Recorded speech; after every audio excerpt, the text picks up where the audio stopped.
Bueno, en el video quiero sintetizar las ideas que me parecen relevantes para la temática abordada, es decir, la posición de Platón en cuanto a la justicia y cómo ésta es mejor sufrirla que cometerla. Para ello se tienen en cuenta los tres textos propuestos. El primero es Conócete a ti mismo, de Cantero. El segundo, Sofistas, de José Solana Dueso. Y el tercero, Porque es actual Platón, Quod Nos, de Rómulo Ramírez Daza y García. En este sentido, propongo dos ideas para su análisis. La primera, que la concepción de la injusticia y la justicia, enmarcada en las ideas socráticas, se encuentra ligada a la concepción del bien y del mal con la sabiduría y la ignorancia. Es decir, la justicia es la verdad, el conocimiento del bien, lo contrario, la injusticia es el mal, la ignorancia de la verdad. Así, como plantea Cantero cuando hace referencia a una de las conclusiones a las que llegaba Sócrates luego de analizar a políticos, militares, poetas y eruditos de su época, abro comillas, razonaba conmigo mismo y me decía, puede muy bien suceder que ni él ni yo sepamos nada de lo que es bello y de lo que es bueno, pero hay diferencia, que él cree saberlo, aunque no sepa nada, y yo, no sabiendo nada, creo no saber. Me parece, por tanto, que en este yo, aunque que en esto yo, aunque poco más, era más sabio, porque no creía saber lo que no sabía. Cierro comillas. En este sentido, cuando Sócrates asociaba la injusticia con el mal y la ignorancia, planteaba cómo la ignorancia del bien, de la verdad, termina siendo cooptada por la creencia del saber. Aquellos que cometen injusticias, por lo mismo, son aquellos que creen conocer la verdad y actúan a partir de esa creencia. Los tiranos, por ejemplo, basan su poder en la ignorancia del saber, ignorando las leyes. O como asevera Solana, abro comillas, Sócrates persigue definir la justicia y la injusticia en sí mismas, de manera que la una sea un bien, como lo es la vista, la inteligencia o la salud, y un mal la otra. Cierro comillas. En el descubrimiento que emprendieron los filósofos del siglo V y los sofistas en cuanto a la posibilidad de reflexionar filosóficamente sobre la teoría del Estado, la polis, las relaciones sociales junto con todo el universo temático y conceptual que lo rodea, la idea de la justicia y la injusticia tomó especial relevancia. Lograron comprender cómo el pensamiento racional no solo debía ser la principal característica de aquellos que llevaran las riendas del Estado, como la idea del filósofo rey en Platón, sino de las leyes que se construyeran a partir de esta reflexión sobre la política y la democracia. Resulta explicable, por tanto, que el orden moral que proponían en el marco de la reflexión filosófica reflejara, abro comillas, ontológicamente sus potencias en el orden político, dado el paralelismo que deben tener las partes del alma con los tipos de hombre que existen en el Estado, cierro comillas, cuya tarea, la del Estado, radicaba precisamente en salvaguardar dicho orden moral, es decir, la idea de justicia, del bien. Es importante porque en el caso de Sócrates, Sócrates va a asociar el mal, la injusticia con el mal y la ignorancia, y la justicia con el bien y la verdad. Eh, la segunda idea que propongo es que, al contrario de la muchedumbre y de las ideas verosímiles de la opinión común atribuidas por Platón a los sofistas, es la razón del bien y la verdad, es decir, el saber, el conocer, el indagar, el que debe guiar los principios de la justicia. En la crítica platónica a los sofistas, más allá de confrontarlos por cobrar honorarios y por el carácter retórico de sus reflexiones, en donde lo importante no era encontrar la verdad, sino aparentarla, como plantea Solana, es su papel, es su papel en el marco de la democracia y en la deliberación política. Es decir, si la retórica es, abro comillas, un conjunto de recursos literarios de carácter formal destinados a conseguir el éxito a costa de cualquier valor intelectual o moral, un instrumento de seducir a las almas y granjearse la simpatía de la multitud, cierro comillas, el problema radicaba precisamente en la apariencia en la que enmarcan las reflexiones políticas, unas reflexiones que terminaban engañando a la muchedumbre, pues en ellas no era necesario conocer la naturaleza de las cosas, sino su mera apariencia, dejando de lado la verdad, como nos plantea Solana. Por lo tanto, el hecho de que la retórica imposibilitara el conocimiento de la verdad estaba ligado al hecho concreto del desconocimiento de la justicia, de las consecuencias de la injusticia y de la idea socrática de encontrarse ligada al bien y al mal, su valor moral, pero también a la idea de la ignorancia y del saber o del que cree saber. Es decir, al ser las leyes producto de la reflexión racional, del pensamiento racional, por medio de una reflexión aparente sobre la verdad podrían ser cambiadas en el marco de una idea engañosa, aparente.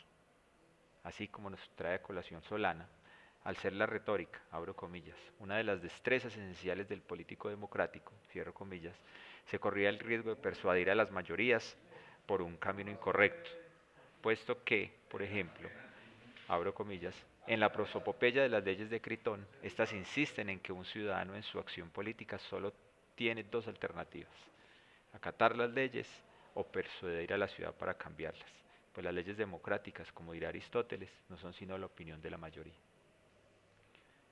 En este sentido, y en el marco de estas dos ideas, planteo la siguiente conclusión. Platón invita a releer el mundo, no solo en clave de actitud filosófica, sino bajo los criterios del pensamiento racional. El que piensa racionalmente se encuentra menos predispuesto a cometer el mal, la injusticia, pues conoce la verdad que se encuentra inmersa en el bien, pero también a padecerla, pues en su conocimiento de la verdad se entiende que ningún hombre, por el motivo que fuere, puede cometer injusticias sobre otros, ni mucho menos someterlos. Por lo tanto, si el pensamiento racional es la base para vivir una buena vida, verdaderamente moral, libre de los autoengaños mentales, como nos plantea Cantero, el que piensa racionalmente no debería cometer el mal. Muy buenas tardes, cordial saludo, estimados compañeros, estimado tutor. Continuando con la exposición de la filosofía platónica y teniendo en cuenta la exposición que nos hizo el compañero Cristian Camilo, voy a continuar con mi exposición de acuerdo a lo estipulado en esta actividad a partir de este interrogante. ¿Por qué, según escribe Platón, la injusticia es mejor sufrirla que cometerla? Miremos. Lo primero que deseo señalar es que la frase que para mí es una premisa fundamental en la cual Platón afirma que la injusticia es mejor sufrirla que cometerla, está consignada en el diálogo Sócrates-Calicles. Literalmente Sócrates le dice a Calicles: luego, no solo por ley es más vergonzoso cometer injusticia que recibirla, y se estima justo conservar la igualdad, sino también por naturaleza. Eso está en el material bibliográfico de Platón, 1987, página 88.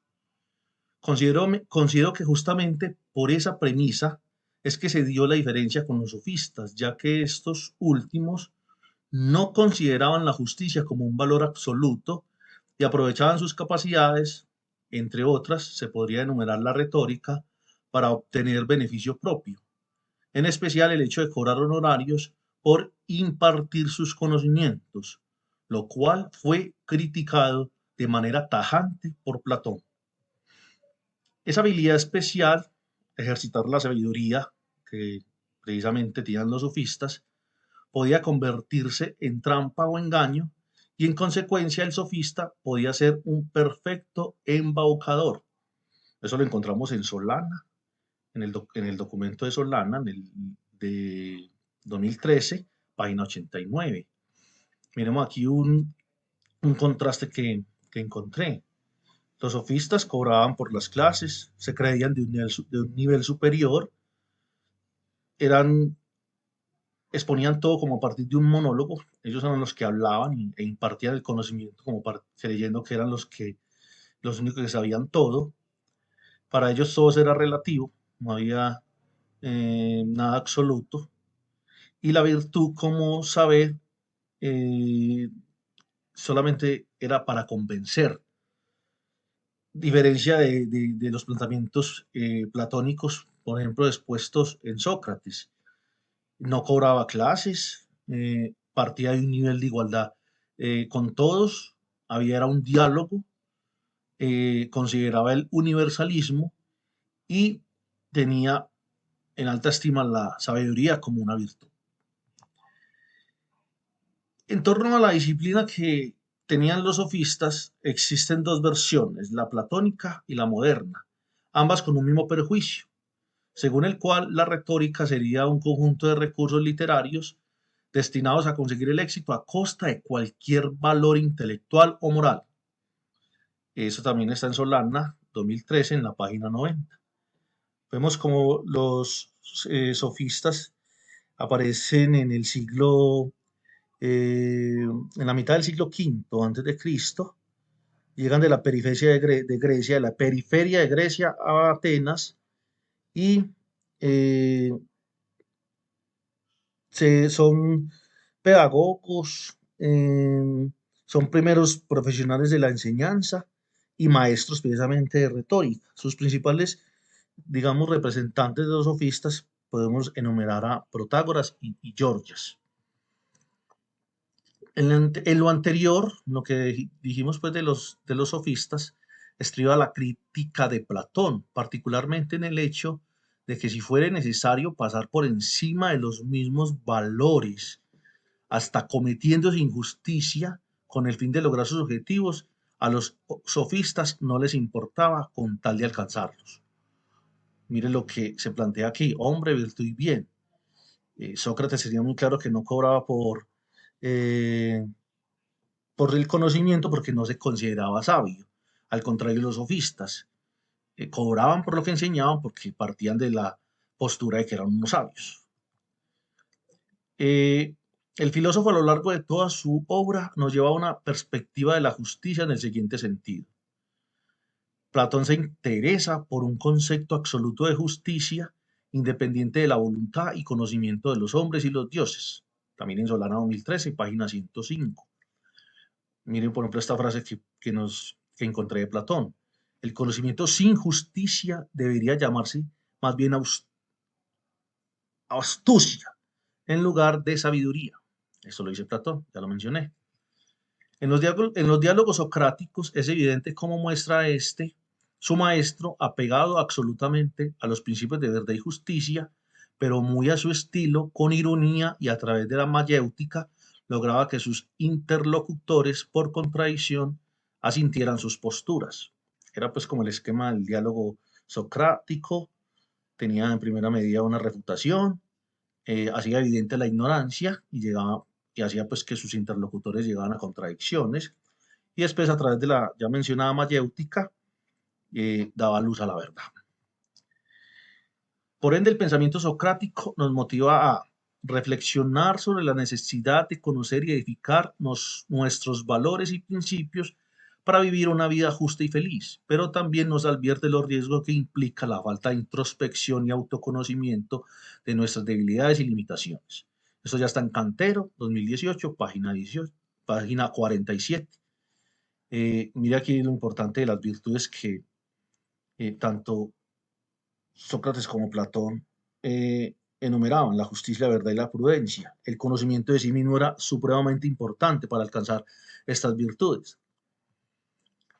Platón, siguiendo en esto a Sócrates, defendió la existencia de realidades absolutas y cognoscibles frente a distintos relativismos. Esto ya está en Ramírez y García, 2021, página 206. En esta enseñanza ven algunos la antítesis del pensamiento contemporáneo que convierte en una especie de fibra elástico la moral e incluso la razón. Eso está en Celdrán, 2011, página 372, que esto es una cita indirecta pues de Ramírez y García también. La verdad de Platón dice esto que es universal y los propósitos que se deben lograr en la vida como el bien, también considera la verdad como lo que el alma solo reconoce. Por lo tanto, los hombres siempre buscan en la vida la verdad. También de acuerdo a Ramírez y García, 2021, la filosofía platónica, por tener la obra completa del filósofo, que se logró mantener a pesar de tantos años que han pasado, principalmente por la organicidad de la academia, precisamente con Platón a la cabeza. Miremos aquí pues como algo de la academia. Dice pues que fue la primera escuela de filosofía organizada como tal, parecida pues a una universidad, y en ella pues se fundaron pues todo lo que tiene que ver con las primeras etapas del conocimiento. La aplicabilidad de las posturas de Platón precisamente garantizaron la pervivencia y la condición perenne de las mismas, además de incidir considerablemente a posteriori en la mayoría de escuelas filosóficas y de diversos ámbitos. con lo cual se logró transmitir a lo largo del tiempo y por lo tanto podemos asegurar que Platón es actual para nosotros. Por ejemplo, el caso del cristianismo. Como diría el maestro Antonio Caso en 1926, Platón fue el padre de los padres de la iglesia. Eso está en Caso 1972, página 14, citado por Ramírez y García, 2021, en la página 200. En general, todos los que acogieron esta filosofía se fundamentan en el criterio de justicia del filósofo, enmarcada en la que ya mencioné como una premisa inicialmente, que es más vergonzoso cometer injusticia que recibirla. En conclusión, la filosofía platónica es de vital importancia para comprender la filosofía en general. En la posteridad, todos los filósofos existentes se han visto en la necesidad de estudiarla y profundizar en la misma.